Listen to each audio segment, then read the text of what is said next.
Mrs. Noise, Kenyatta Spence. The ever-informed Brother Noise, Alan Brown. And yours cordially, Uncle Noise, Shake Anderson.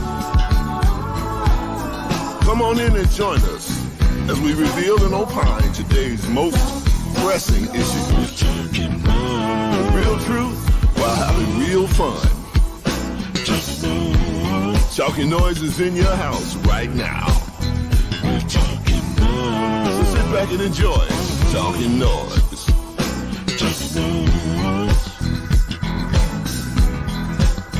We're talking noise. Talking noise. We're talking noise. Talking noise.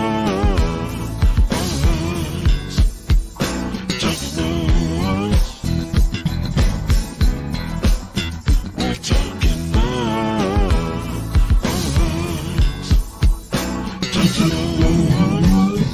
Man, I couldn't be more excited today if I tried. We got an amazing couple of hours planned for you guys. And I got to tell you, we couldn't kick this show off any better than to have the man himself, Chic Streetman, in the building. Give it up for Chic Streetman, ladies and gentlemen. Pew, pew, pew. All right. What's going on, Chic? How you feeling, baby? I'm feeling good, especially after that Talking Noise intro music, man. That just is thrilling. I mean, we're a little spoiled. I won't lie to you, Chic. We're a little spoiled. You know what I'm saying? It's slamming. We got one of the best intros in the game right now. Oh my God! It just makes you feel so good. It makes you feel good, doesn't it? It does. Man. I am excited to have you here today, Chic. I hope the noisemakers are. I know that they are. We've been talking about it all week. And man, I am thrilled to hear. I've heard the album. Man, I love it. Do you? It feels good. First of all, let me tell you this quick story. This is a great story. All right. So wait. Let me say hi. I got to say hi to Miss Kenyatta first. There you go. Yeah, let me get it in there. She looking good. Albie's in the building as well. I got to tell you this quick story. So we were prepping for yesterday's show, and we wanted to talk about dreams and all that kind of stuff and the struggle of achieving your dreams in Black America. And man, I said, okay, well, I want to play some of Chic's music too. So I said, well, let me pick a song that'll be perfect, just to show people a sample to get them ready for tomorrow. Man, I heard "Make It Through the Night." I said, "Let's go start the show." We started the show with that. That song is so good, man. It was like washing over me in like, I don't know, like a warm bath or something. I don't know. It was good, man. It was so good. I love that song. So that's my new favorite right now. I'm just letting you know that's my new favorite right now. Were you in the tub by yourself? I was in this tub in my office. Listen, we got you on the show, but I know that you have a lot of friends and you invited some friends, so I don't want to hold your friends in the holding area forever. So, ladies and gentlemen, joining the show right now to celebrate his friend is the master himself, Mr. Kebmo, ladies and gentlemen. How you doing? Kebmo just pulled up in the building, ladies and gentlemen. How you doing, sir? It's good to see you. Yeah. Look, you know what I love is the humble flex by musicians with the guitars in the background. He don't think we see that, but we see that, Mr. Kebmo. We see your guitars back there. You see how he looked over his left shoulder like, wow, I don't understand. Right. Those things? Those things over there that won me Grammys. I don't know what you could be referring to, sir. How's everybody feeling today, man? It's good to see you guys. Thank you for pulling up, Mr. Kebmo. I got invited by Chic. I'm here to support Chic. I'm here to be with my brother and just tell him, let him know that I'm fine. That's all. Let me tell you, your brother is an amazing, amazing guy. The talent that this guy Chic Streetman has is ridiculous. Like he stood in the God line a long time. He was like, God, can I have this? And if you don't mind, can I get this? And it would be okay to have. And God was like, cool.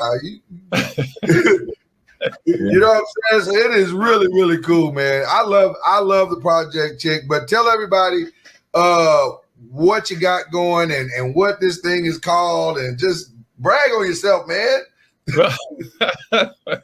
Well, it's been a long process, actually. There are maybe 3 or 4 cuts on the album that back in the 80s, I had this idea to do an album. And the song you were just referring to, Make It Through the Night, actually one of the songs on this album back in the 80s. But it only made it to cassette tape at the time. Mm-hmm. And Left Foot Down, which is the title cut on the album, was also one of the songs I had in mind. And my wife had been saying to me for years, Chic, you got to redo that album. Get it. You've got some of your best songs in there, and get it put out. So Kevin and I, Who's Kevin? Kevin. That guy. That guy. Kevin. We don't call it. I'm not gonna hold you up, Mr. Chic, but I don't call it. That's Mr. Kebmo to me. I don't. Now, if this show goes well, then we'll call him Kevin. But I'm just saying. I'm sorry. Go ahead, Chic. Well, I said to Kevin, I said, it's time to. I want to do this album, and I said, I want you to produce it. Kevin said, well, I tell you what, I've done a few albums in the last year or so, and produced, and he said, I don't know. He said, I got 3 people on my A list. I said, yeah. I said, well, who's that? He said, Michelle Obama, Bonnie Raitt, and you.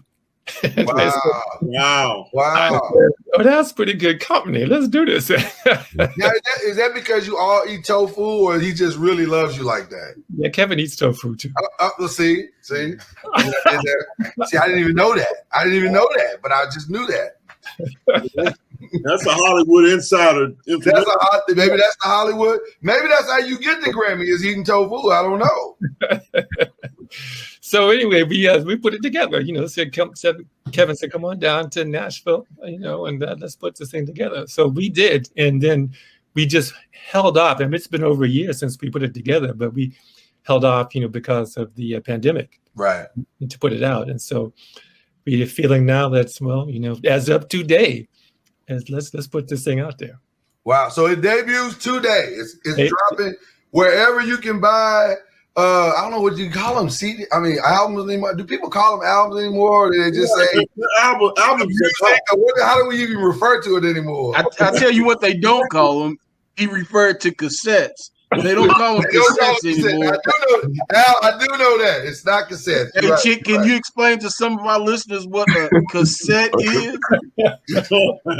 Some of your listeners ain't that old, huh? You got to go back a ways in time. That's so cool, man. I'll just say Mr. Kebmo until he gives me the green light on the Kevin thing. Mr. Kebmo, when you heard some of these songs, what was going through your mind? Because I heard the story that this guy up in the top box over here was the one that actually gave you the name Kebmo, right? Did he? No. Yeah. Uh-oh. You know what happened? You know what? A whole lot of people gave me the name. I've been called that since I was a kid. Kevin. My name is Kevin Moore. Okay. And you know what, Kevin? I ain't got to explain to y'all. And I explained to a lot of people, but I know I ain't got to. I got to explain that to y'all. Explain that to us. We got it. You know how we do. You know Kevin how Moore, we Kevin Moore. I was down in Memphis one time, and people said, they said, I said, what's your name? I said, who are you? I said, Kevin Moore. Oh, they said, hi, Kevin. They just call me. They just call me Kevin. I ain't even got nothing. They just, But anyway. Normally people ask other people what it's like working with you. I'm going to ask you, what was it like working with Chic? Absolutely just brilliant. I mean, he came with these great songs. We had some time. We took our time and made the record. And Chic is probably my dearest, best friend. I'm sitting here talking to you because of Chic Streetman. Right. What does that mean? So that's, we have to do this record. I'm like, there's only one answer. It's two-word answer. Hell yeah. Yeah, I like it. When you say it because of Chic, what does that mean, Ken? Huh? When you say you said because of Chic, what does that mean? Our Chic really gave me my chance, because Wow. I got into playing the blues, acoustic blues, and I had just gotten into it, and I got a call to come in and be an understudy for a guy working at the Mark Taper in LA, and I did the audition. Of course, I flunked the audition, and who spoke up for me? Chic Streetman, and I got the gig. Chic spoke up for me, and I came. Chic introduced me to Taj Mahal, which is really introduced in me getting my record deal, and he's been a good friend for a long time, and he's not selfish. He's just like the best friend you want to have. Yeah. So Chic say jump, I say how high. That was a really, really easy hell yeah. We talked about doing the album, and Kevin said, "Well, come on down here, give me." So I sent him some songs. I recorded some songs, and put them on tape and sent them down there. And he said, "Well, come on down here. You and I will work in the studio, and we'll design them how we want them to sound, and then we'll pull the musicians in and we'll lay it down." And so, and that's the way it went down. So and Kevin brought in the musicians that he's familiar with down there in Nashville, and I mean, they were just all incredible people and nice people and really talented musicians. So it just went real smoothly. Yeah. What inspired with the project? Like, what Left Foot Down? What does that mean, and how'd you come up with that? Well, again, it goes back to the 80s when stuff was coming down. Stuff was coming down. Like stuff is always coming down. Right. And as we all, every single one of us, we need to find our own way to channel what it is how it is that we are going to connect with stuff that's going out there in the world. And for me, it happens to be through music, when I can say through music. And I tend to lean to the left. And so as I was thinking about, how can I make my statement? I just put my left foot down. You put your left foot down. Yeah. Feel like you can stop a nuclear war, put your left foot down. If you understand what you're living for, put your left foot down. I like that. Peace is just around the corner. Put your left foot down. If you believe that you can have anything you want, put your left foot down. That's really good. Now I'm gonna be thinking about that all day. Like every time I put my left foot down, I won't be able to think of anything else now. There you go. Wow. That's really, really good. I know these are all like your children, but if you had to pick a favorite right now on the album, what would it be? I don't know if I can pick a favorite. Yeah. I could, Yeah. Uh-oh. Uh-oh. Go ahead. Pick your favorite. What is it, Kevin? well, my first answer is all of them. My second answer is Monkey's Revolution. I knew that you were going to say that. Monkey's Monkey's Revolution. Revolution, man, is just like brilliant. And see, they're gonna have to buy the album for Monkey's Revolution because we didn't get that in the sample package. So, there's some motivation for you right there. That's some motivation for you. Well, I tell you what, the ones we did get, man, they are so good, man. And I what I love most about it is that it's just the way it makes you feel. Like it really just feels like good music. Like I saw myself. You know, we're in a pandemic, so you dream a lot in the pandemic. And I saw myself driving into these songs going, oh yeah, that's a Sunday morning song right there. I'm on my way to the grocery store song. And that's, you know what I mean? You just feel like that when you hear it. I'm gonna let some people in on the secret here. We let them in a little bit on Make It Through the Night, but I'm gonna let y'all in on a couple of them real quick. Here's one of my favorites, Hypocritical Woman.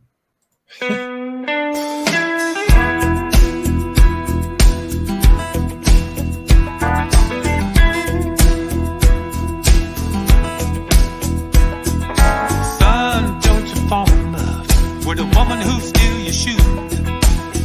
Don't waste your time trying to win what you can only lose. Because a young hypocritical woman, she'll tell you everything is fine. She'll love you then leave you. Talk about the right to change your mind. Son, you better listen, you better hear me when I say, take a lesson from your mother. I done been involved, but I ain't gonna do it no more. Your father done left me, you walked right out the door. So I got me another man, thinking that ain't gonna happen again. But now I'm fighting the blues of a lonely woman, second fiddle to a bottle chin. Son, you better listen, you better hear me when I say, take a lesson from your mother. Who do you blame? Cause you're sitting home all alone. Why make a fuss when you know you're really on your own? Well, I'm tired of hanging around, putting on a show. I'm getting ready to run, son, but I don't know where to go. Son, you better listen, you better hear me when I say, take a lesson from your mother.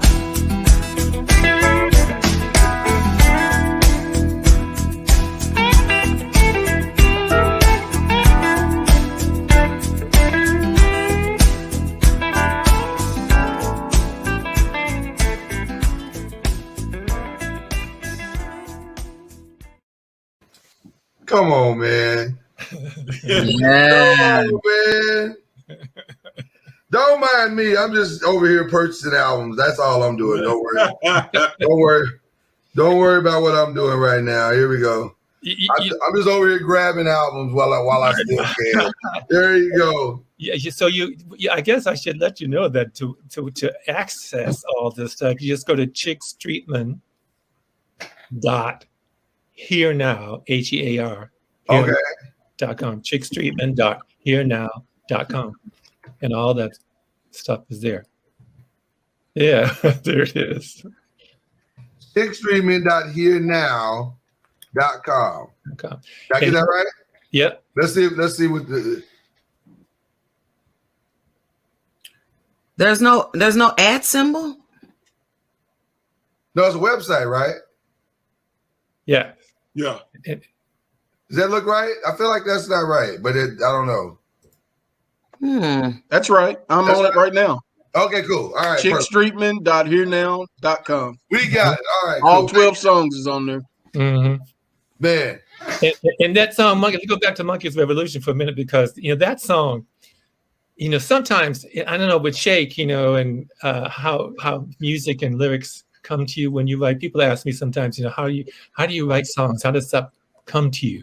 And for me, sometimes the lyrics come first and I put the music to it. Sometimes the music comes first and I put the lyrics to it. Right. And sometimes they happen together.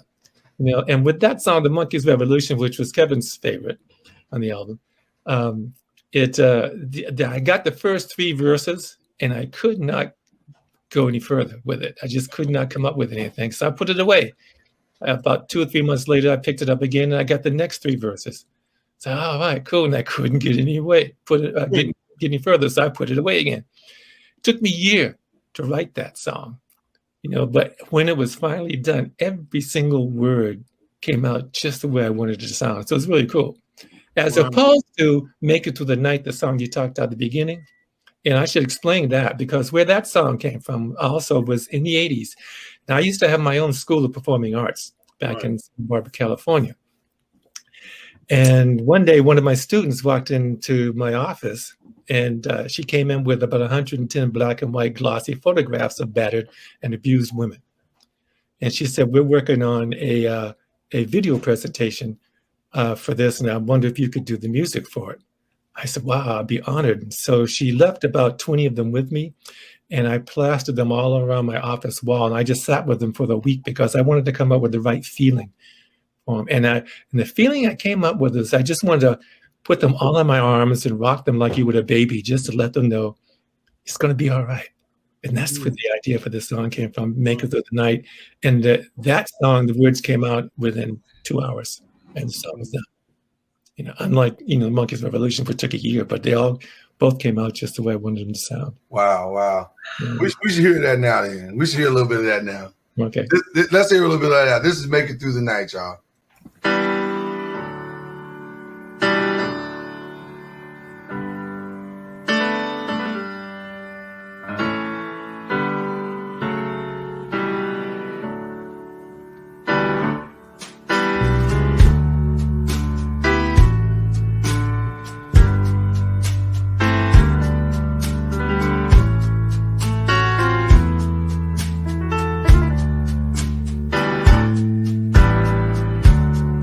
Sometimes when you're feeling low down and nobody seems to care, all you've got to do is turn it around and you find there's always somebody there.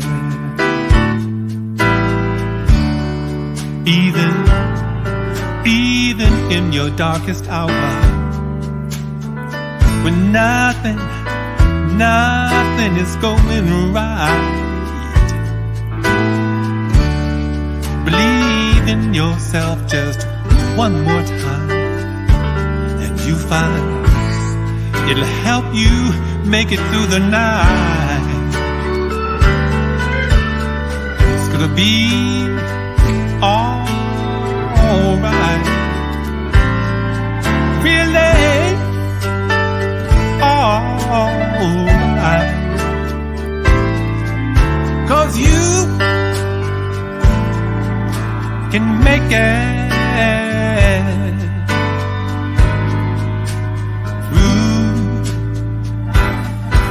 through the night.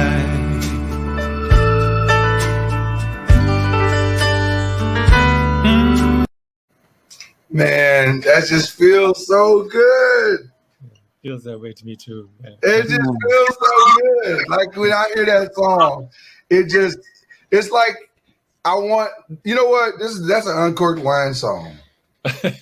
Our show Uncorked Wine. Like we should play that song this weekend and just put it on with our wine and be like, yeah, you can make it, y'all. You know, just I mean, yes. Good. Now, I'm glad Mr. Kebmo came back. Yeah, because I'm going to ask permission from the two of you. Okay, no problem. There's no problem. I'm going outside. Okay, I'm going to ask permission from you, the two of you, because our crack production department here was able to find Monkeys Revolution. Yeah, go ahead. I'm just saying, I don't want, but I have to get permission from the producer and the artist. You know, I can't just be throwing that out there. All right. But y'all don't have no problem with it. But he bragged on it like he did, so I feel like we got to play it now. Play it. We got okay. All right. This is the one we've been talking about, Monkeys Revolution.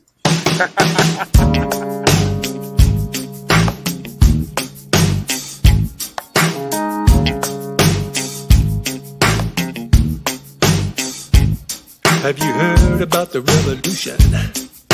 It started way long ago. When the monkey took a club to find some grub and grew up, didn't feed him more. His arms began to swing and bones began to crack. As he stood over a hide and cried, I never have another monkey sitting on my back. For freedom, cried the monkey. And like an owl he began to hoot, ooh. But he could not wait to bite the bait and jumped into a three-piece suit. Yes, he did.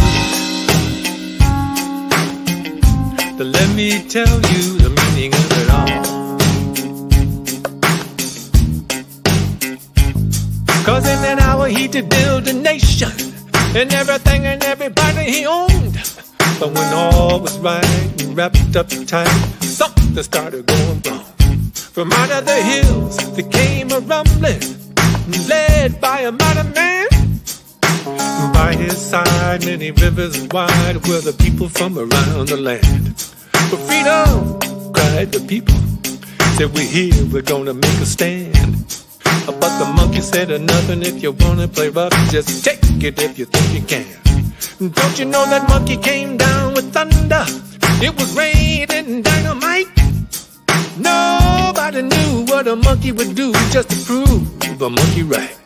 Well, keep it on up, shouted out the people. But the monkey said never again. Then with the bomb and power, then just 1 hour blew them all away in the wind.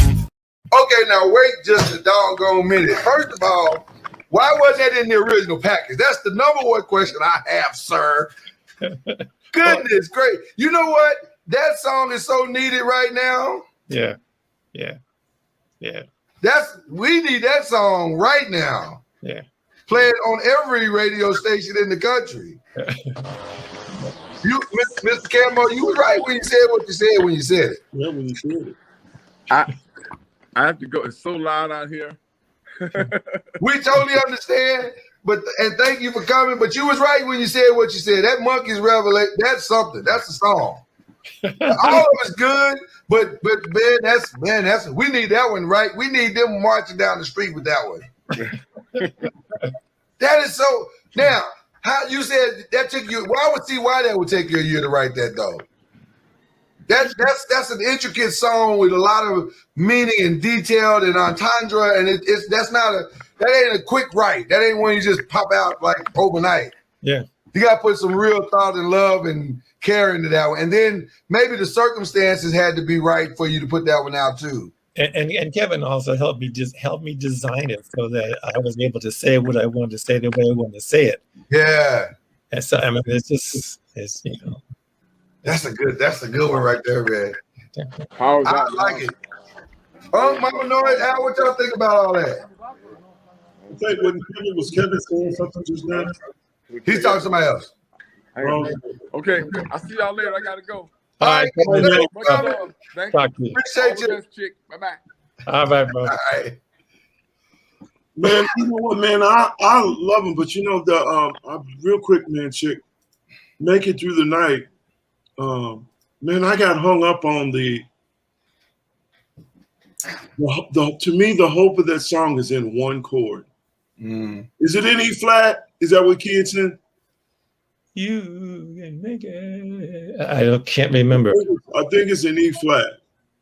And it's the chord right before you can make it to the night. There's like a flat third, flat five. Da, da, da, da. Yeah. No hope. The entire song is like but when you get to that song, that chord, you keep going, dang, man, that nailed me. Like, and then to me, because I know you to be cerebral anyway. Right. Yeah, I mean, seriously, this dude, if you ever spend any real time with Chick, you're like, I can't really hang with him in terms of dialect or vocabulary. So you end up listening a lot. And then you go back and read. Like you listen to Chick and then you go back and get a dictionary and encyclopedia. And at one point I was carrying my phone recording words he would say so that I could look them up when I got back to my place. But I'm not gonna hold you. You made it so important to be really simple to the point that there's a genius behind it. Yeah. I know you. Again, you know what I'm saying? I know you. Not that you're too wordy, but you're just a natural lexicon. And so I know you went out of your way to make this statement as profound and as simple as possible. And there's a real complexity to that. Because it's easy to take that, meaning that lyric and overdo it. You know, Sheikh, I really appreciate that. And I know you because you're an incredible musician, one of my favorite musicians. And I know you understand. And I when I think about that, I think of Taj Mahal. And Taj Mahal, in my opinion, he breaks everything down to its simplest form. Yeah. You know, and he takes out all the crazy busy stuff. And so you wind up getting the roots from him. Right. And I think it's important in terms of the recording process, in terms of the writing process, in terms of the performance process, you know, to try and be as honest and as open and as real as you can. Put too much dressing on it, you know, and it turns out to be something else. I mean, you can eat tofu without a lot of dressing. Yeah. But yeah, okay, all right, whatever. We'll take your word for that one. Just a little bit of salt. We definitely gonna take your word on that one, and not really get caught up in the weeds of sampling. Listen, when you're sitting down in a process like this and putting this whole thing together, and you're so like I want, because it feels like like Sheikh said, it feels like a very deliberate effort here, especially thematically. It feels very deliberate. Like I got some stuff I need to get out, and so let me say what I'm feeling right now. How challenging is that as a writer and as an artist and as a musician to like Sheikh said, to pin it? And do you get in your head? Do you get in the process a lot? And you're like, okay, I'm overthinking it. And how do you find that balance to not overthink it, but to still be organic in the process? I think that it's important to, and I've been a little bit out of the process because I think perhaps the pandemic largely, but I think it's important to continue playing, continue doing music and getting involved in the process.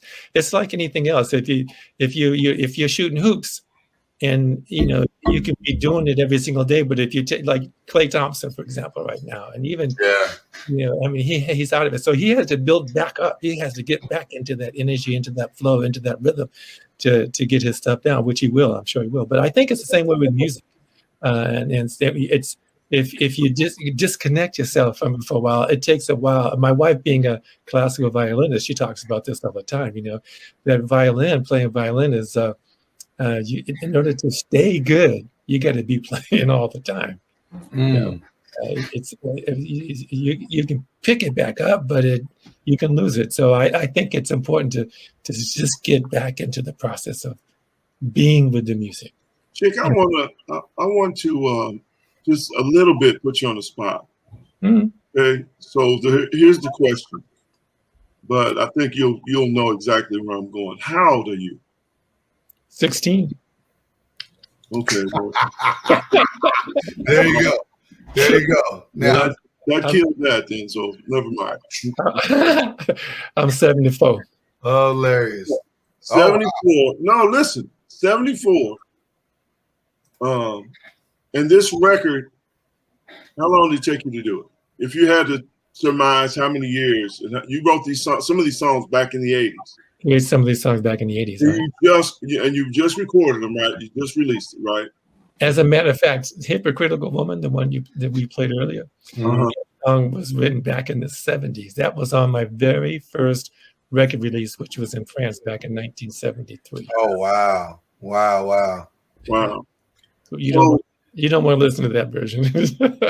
So, well, what I'm going to is, man, you know, a lot of our listeners, they have dreams, they have aspirations, they have goals, and they're stuck in whatever paradox they're stuck in. And one of my favorite records is by, I can't think of Mama's last name, but she was the lead singer for a gospel choir called the Mississippi Mass Choir. Okay. Her first hit record was when she was her name is Marcy Burke. Okay. Her first hit record was at 71 years old. Mm. And she's had a 20-year career since. Mm-hmm. And what I'm getting at is you're 74. Mm-hmm. I'm willing to bet, man, if with a little bit of just a little bit of push, this record could probably get some Grammys because it's that good. And the idea that you can't do it beyond a certain age, or it's too late, or I missed my window, or nobody believes in me, all of that is those are real situations. But man, you're proving the very thing that this program is all about, man. It's never too late. You're as close as you'll ever be. And you're literally doing it, man. But Sheikh, that's special, man. I appreciate that. I feel it coming from your heart and with honesty, and I appreciate that. That makes sense. Yeah, Kenyatta's. Were you born in France? J'étais né en France. Oh, snap. Now, wait a minute. No, you weren't born in That's not right. What are you doing there? You gotta- I was born in Georgia. Zutalo. That's right. Augusta, Georgia, a little town called Keysville, Georgia. And my folks moved to Boston when I was 2 months old, so I didn't really get the Southern experience, You didn't miss anything. Yes, he did. That's why he's eating tofu instead of ribs. This would have gone vastly different had he stayed in Georgia just a little bit longer. I agree. Man, who are your influences? Like, who do you draw inspiration from musically? Well, my mother, first of all. Yeah. Oh, wow. My mother was a gospel blues singer and sang when she was 15 years old. Fats Waller came down through Georgia with his troupe, and my mother sang for him. Oh, wow. And she was 15. And then I think a year later, he came back through again, and she sang for him again. So he asked my grandmother if my mother could go on the road with him. And my grandmother said, "Oh yeah," because she saw money and stardom and fame, right? My mother said, "No, I'm not doing that." She knew better. She said, at 16 years old, to go on the road with a group of older men. No. Yeah. Yeah. I'd have been called Chick Waller. Mother was a smart woman. So yeah. So so anyway, the musical influence mainly comes from her. But I will tell you something. When I was just starting to learn to play the guitar, I was 15, 16. I got my first guitar when I was 7. And somebody broke it. I wasn't interested in playing it. I just wanted to have something that I didn't have to share with my brothers and my sister. And the guitar would lay up against the wall when I go to bed, and I sit there and watch it and marvel over it. And then somebody broke into our house, busted up the house, and put their foot right through my guitar. Oh, wow. Wow. And I said to Mama, Mama, that just don't make no sense. And she said, well, son, sometimes things just don't make no sense. They call that nonsense. But out of nonsense, you make sense. And then she went out and she bought me a new guitar. Wow.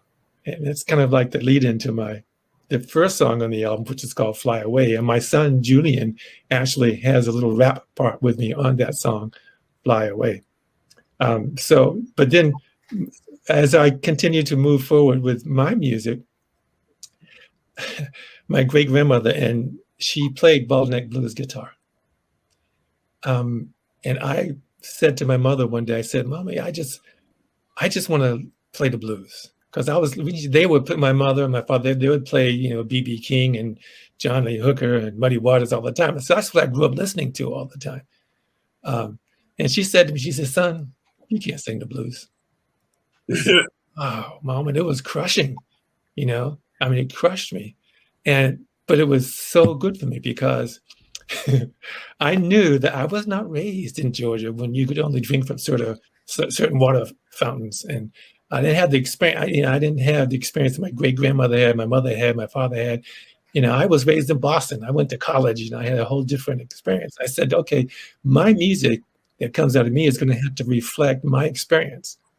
So when you ask me, what kind of music do you do? How do you describe your music? I said, well, in my opinion, is rooted in the blues, but it goes off into a lot of different directions. And I think this album, reflects that. I can't, it's rooted in the blues, but you can see the diverse nature of it.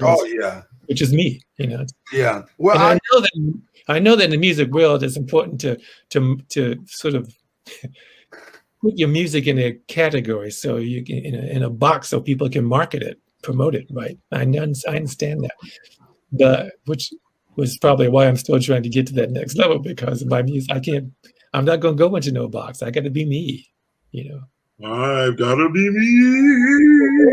I gotta be me.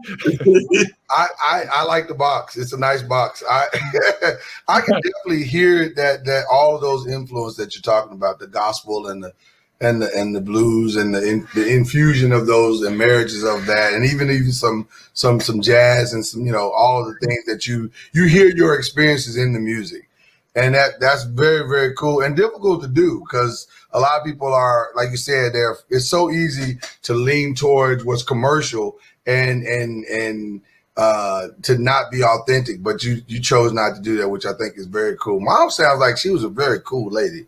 She was amazing.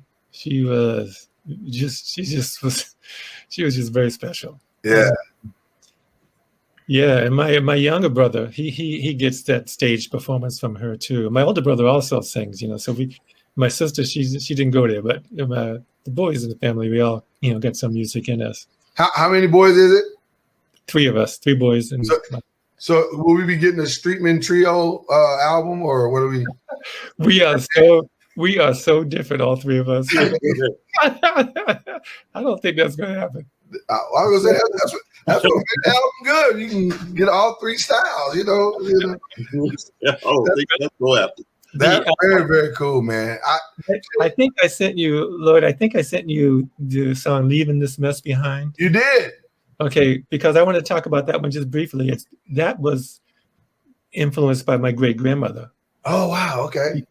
When she was 15 years old, she was raped by a young white boy, and they didn't do anything to the boy, and that's nothing new, right? Wow. She was angry and was really angry about it, and she so angry she went mute, like Maya Angelou, I think, did. It wouldn't talk to nobody. Wow. And one day a guitar wound up in her house, and she her brother brought her home and put it in her hands, and she was so angry she tried to break it at first, but her hands brushed across the strings, and it wowed her, the sound, and she never put it down.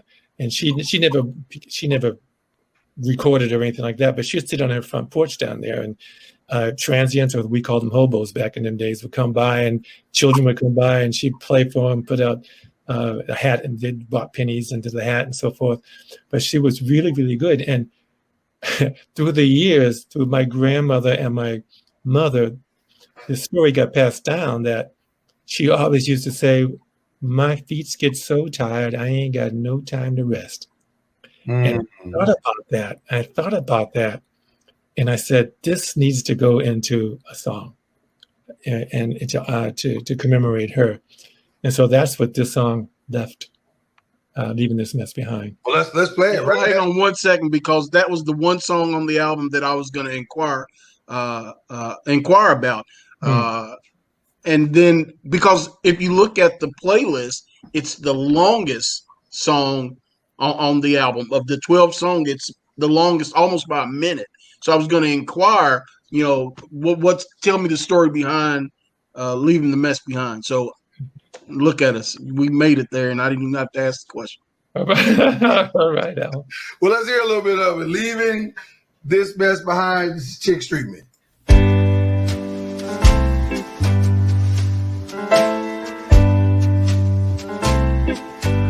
Oh, my feet are so tired, ain't got no time to rest. Oh, my feet are so tired,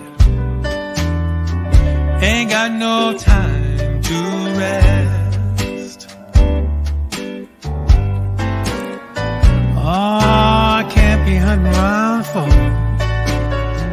the one who loves the best.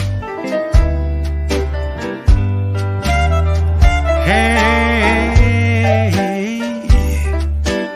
ooh-wee.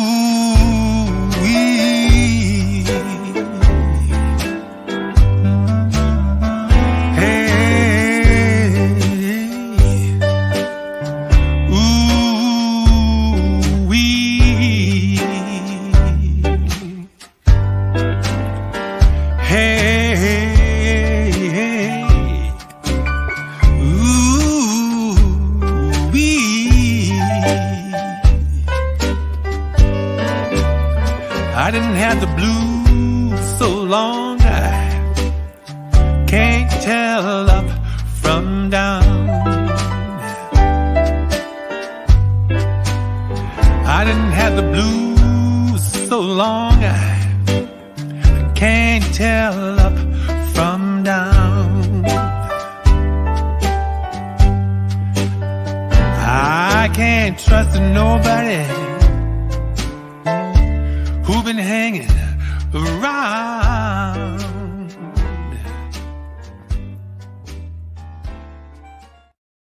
Wow. Hey, Yeah. ooh-wee.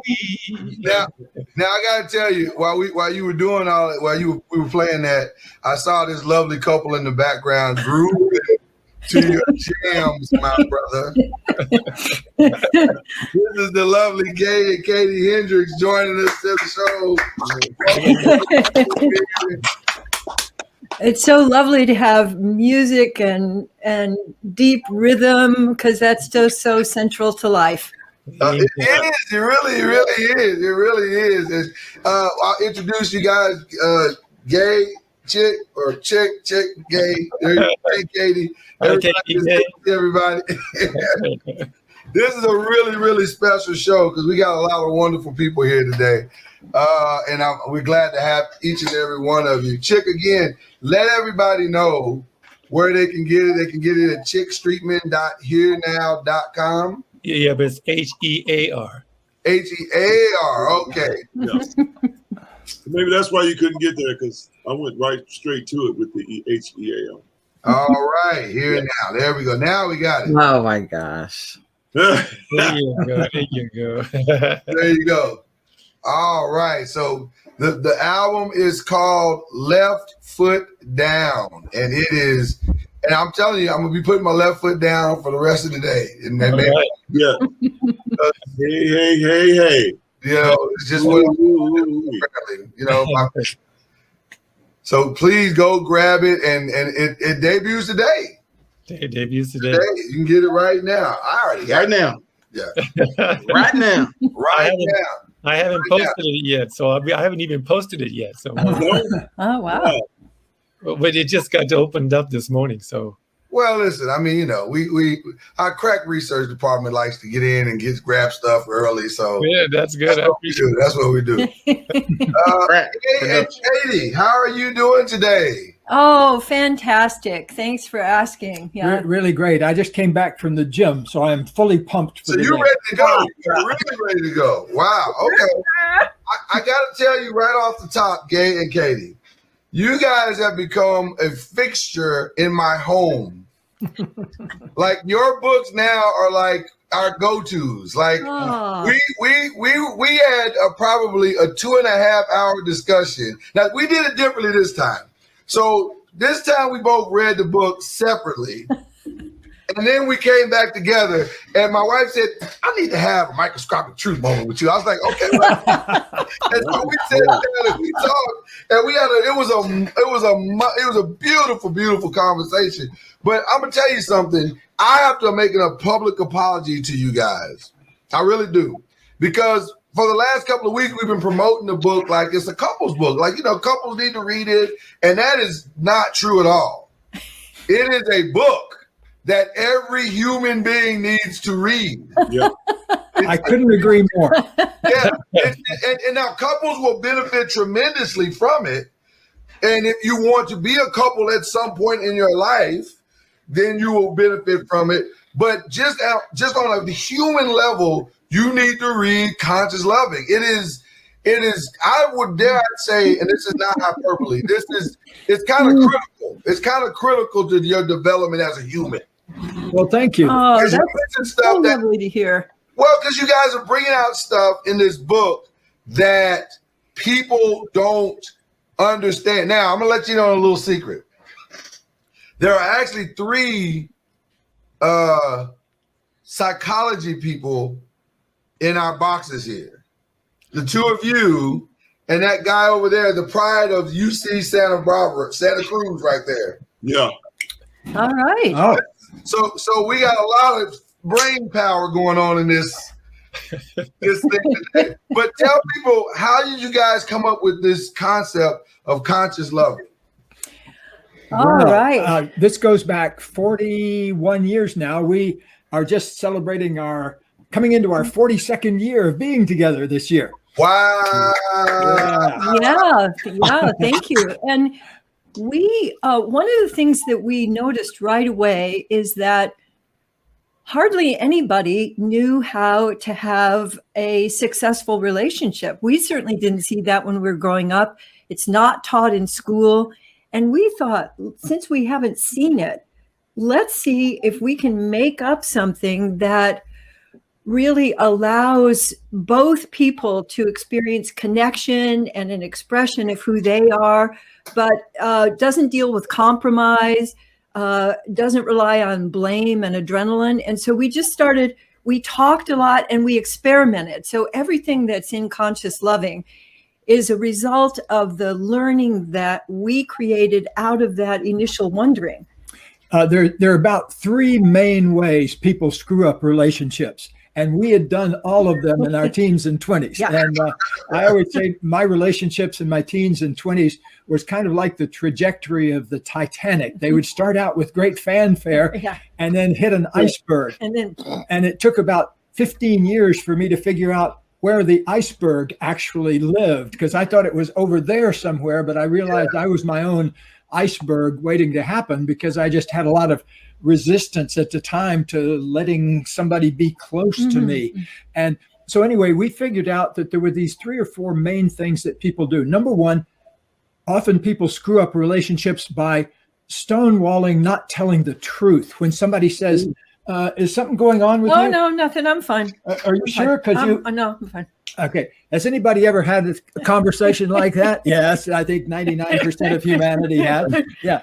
And so we eliminated that by just learning to tell the truth to each other and learning to listen to the truth. So that's key number 1. Key number 2 is a lot of people screw up their relationships, including us earlier in our lives, by getting into a kind of a vicious circle of blame, where one person says, why do you do da, da, da, da, da? Well, I wouldn't do that if you didn't do everything that you do, and I have to take care of it. No, I was very happy before I met you, and now I'm miserable all the time. So it's got to be your fault. That's not what your friends say. No. That's not what your friends say. Oh, that's fantastic. See, that's what people do to solve their relationship problems. Also, is they go out and they find some friend to get agreement with. I go out and say, boy, that Katie's a real piece of work, isn't she? And my friends, so we're down at the bar sipping away at a beer. He says, yeah. And then I call a couple other my friends over. Yeah. And women are like that, aren't they? Yeah. Have another round, boys. And, the third thing people do in relationships that really screws things up. Oh, let me say about the blame game. The only way out of the blame game is for both people to, in a healthy way, take responsibility for what's going on, where you're not blaming it on the other person. Or yourself. Why would we be creating this problem right now? Kind of talking about it as allies rather than enemies. Right. And something that you're both creating, and that you can use your creativity in a different way rather than just playing in that playpen where it's basically slinging mud at each other. So recreating your commitments. A lot of people need to create conflict to get their sexual energy going. Yeah. We call that a wargasm. It's not an orgasm, it's a wargasm, and not recommended at all. But very popular. But the third thing people do that messes up relationships is they forget to appreciate the other person. And there's a lot of research indicating that unless you have a good flow of appreciation going on between you, the relationship just withers and dies. So we learn to, just speak ordinary appreciations to each other. Like, boy, I love the way your hair looks. I know you just got a haircut this week. It looks fantastic today. Thank you. Thank really you. Looks good on TV too. I'm looking at you in the monitor here. So just simple things like that on a daily basis really makes relationships rich. Wow. Because you're creating a new kind of juiciness. Because one of the big issues in relationship is maintaining a kind of a juiciness. The initial spark for many people, we say that lasts between 6 minutes and 6 months, that initial romance stage. And then to really rekindle romance, the things that we were describing really work. And the thing that is so simple is to appreciate, and then to wonder, and then to be real, to be authentic. And those are the three things that we keep really discovering and rediscovering and sharing ways that people can learn that and then apply it in their daily lives. You guys said something about right at the top of this. You said you had to learn to tell the truth. How do you learn to tell the truth?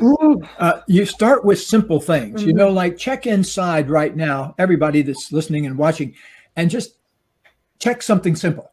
Am I thirsty right now? There are sensations that let you know whether you're thirsty or not. And either one is right or wrong. Doesn't matter whether you are or not. It's just learning to recognize those things, because emotions are the main thing that people hide. And that really gets us in trouble in relationships. So like just knowing whether you're thirsty or not, but then check inside and say, do I feel anxiety? Do I feel any fear in my body? There are certain symptoms, butterflies in your stomach, a slightly off-center feeling, or do I feel sad? That's another kind of a cloudy feeling in your chest, a little bit depressed feeling in your chest. So it's learning to recognize those really simple things, because those are the things that really makes relationship rich, that to have that flow of communication where you could say, hey, I felt hurt about something yesterday. Can we talk about that? Yeah, or tell me more. I feel scared about something that's going on in my life. Yeah. Could we talk about that? Or something that happened yesterday or this morning made me angry, and I didn't know how to talk about it at the time. Let me just give you an example. Yesterday was April 15th, and in the morning I was moving around, and I felt I felt this kind of unsettledness, and it was almost fear, but it felt a little different, and I was a little off kilter. And so instead of just going on through my life, I said, Gay, I want to talk to you about something I have going on. And I just started to describe it. And then one of my friends sent me a text and said, I'm aware that today is the anniversary of your dad's death.